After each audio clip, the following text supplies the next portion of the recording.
ഈ മല അവിടെ കാണുന്ന മല ഭാഗങ്ങളാണ് കൊടൈക്കനാൽ ഭാഗങ്ങൾ വരുന്നത്. ആ മഞ്ഞ് മൂടിക്കിടക്കുന്ന ഭാഗങ്ങൾ. ആ മഞ്ഞ് മൂടിക്കിടക്കുന്ന ഭാഗങ്ങളിൽ നിന്ന് നമ്മളിങ്ങനെ വന്ന് ആദ്യം പൂമ്പാറയിൽ നിന്ന് മന്നവന്നൂർ പോകും.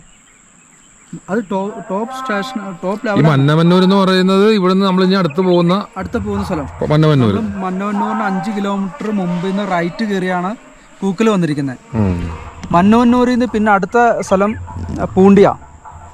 പൂണ്ടി കഴിഞ്ഞ് ക്ലാവര വരെ നമ്മുടെ വാഹനത്തിൽ നമുക്ക് ചെല്ലാം. അത് കഴിഞ്ഞാൽ ഫോറസ്റ്റാണ്. അങ്ങോട്ടേക്ക് ടാർ റോഡിങ്ങൊന്നുമില്ല. അത്യാവശ്യം 4x4 ജീപ്പ് കയറി പോകും. അത് നമുക്ക് പെർമിഷൻ ഇല്ല, ലോക്കൽസിന് പോവാം. അതിൻ്റെ ക്ലാവരയെന്ന് കടവരി പോണ വഴിക്കൊക്കെ ഒരു കൃഷിയുണ്ട്, അങ്ങോട്ടൊക്കെ ജീപ്പ് കയറി പോകും. പിന്നെ നമ്മുടെ ഇവരുണ്ടല്ലോ ഈ ക്ലാവരയിലുള്ളവരൊക്കെ വട്ടവട പോയി ഡെയിലി പണിയെടുത്ത് വരുന്നില്ലേ? കടവരി പോവും. പിന്നെ അവിടെ നിന്ന് കൊട്ടക്കമ്പൂരി ആടും. പണിയെടുത്തവർ വരുന്നുണ്ടല്ലോ ഡെയിലി. അപ്പൊ ആ ഒരു റൂട്ട് അങ്ങനെ മൂന്നാറിൽ നിന്ന് കൊടൈക്കനാൽ ചാടാൻ നേരത്തെ ഉണ്ടായിരുന്ന റോഡാണ്. ഒരു 60 കിലോമീറ്റർ കൊണ്ട് നമുക്ക് മൂന്നാറിൽ നിന്ന് കൊടൈക്കനാൽ ചാടായിരുന്നു. അതായത് വട്ടവടൈ, കൊട്ടക്കമ്പൂര്, കടവരി, ക്ലാവരൈ, പൂണ്ടി, മന്നവന്നൂർ, പൂമ്പാറ, കൊടൈക്കനാൽ.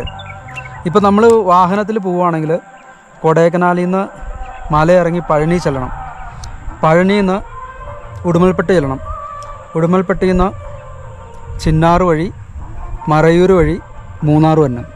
ഏകദേശം 160 കിലോമീറ്ററും ചുറ്റിക്കറങ്ങി 40 കിലോമീറ്റർ കൊണ്ട് നമുക്ക് ചെല്ലേണ്ടത്. നമ്മളിപ്പോ 160 കിലോമീറ്റർ 60 കിലോമീറ്റർ കൊണ്ട് ചെല്ലേണ്ടത് 160 കിലോമീറ്റർ കൊണ്ടാണ് നമ്മൾ മലയിറങ്ങി താഴ്വാരത്തോടെ പോകുന്നത്. ഇപ്പൊ നമ്മൾ അത് തുറന്നു. ഇത് രണ്ട് സർക്കാർ തമ്മിൽ സംസാരിച്ചത് തുറന്നു കൊടുത്തിരുന്നെങ്കിൽ സഞ്ചാരികൾക്ക് അത് വലിയൊരു ഗുണവുമായേനെ. അതുപോലെ തന്നെ ട്രാൻസ്പോർട്ടേഷനുമായി ബന്ധപ്പെട്ട കുറേ കാര്യങ്ങളുണ്ടല്ലോ, ഈ പച്ചക്കറി മറ്റുള്ള കാര്യങ്ങളൊക്കെ, അതിനൊക്കെ ഒരുപാട് ഈ ഗുണം ചെയ്തേനെ ആ കാര്യങ്ങളിലേക്ക് അല്ലേ. പക്ഷെ നമുക്ക് മനസ്സിലായ വിവരം വെച്ച് തമിഴ്നാട് സർക്കാർ അത് മുൻകൈ എടുക്കാത്തതാണ് ആ പാത തുറക്കാൻ. എന്താണെന്ന് വെച്ചാൽ കൊടൈക്കനാൽ വരുന്ന ഒരുപാട് ടൂറിസ്റ്റുകൾ ഇപ്പോൾ പോകുന്നതിൻ്റെ 2 ഇരട്ടി ടൂറിസ്റ്റുകളെങ്കിലും ആ വഴി മൂന്നാർ ചെല്ലും.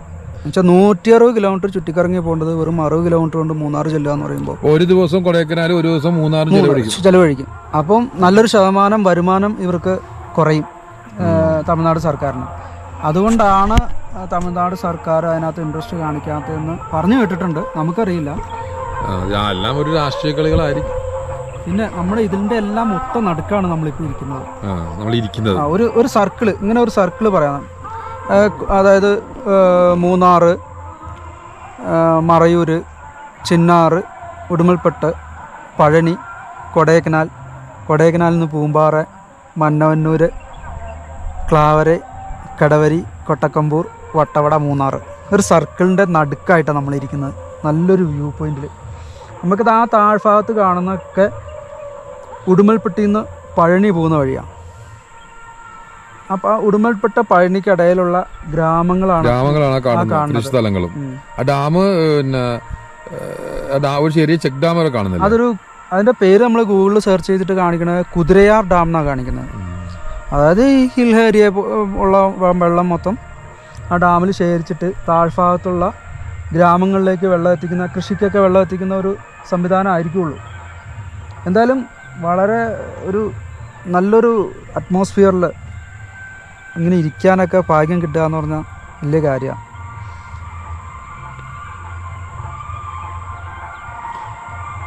എന്തായാലും ഇത് ഇങ്ങനൊരു വ്യൂ പോയിന്റിൽ താമസിക്കാൻ താല്പര്യമുണ്ടെങ്കിൽ നേരെ കൂക്കൽ വരിക.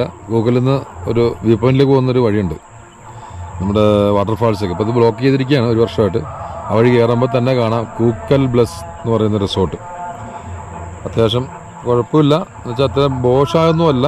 ഇപ്പോൾ പിന്നെ സീസണൊക്കെ ആകുമ്പോൾ റേറ്റ് കൂടും. ഇപ്പോൾ നമുക്ക് 2 പേർക്ക് കൂടി ഞങ്ങൾക്ക് ചാർജ് വന്ന് 2500 രൂപയാണ്. 2500 രൂപ ഒന്നും എനിക്ക് ഈ ഒരു ആംബിയൻസിൽ വളരെ കുറവാണെന്നാണ് എനിക്ക് തോന്നുന്നത്.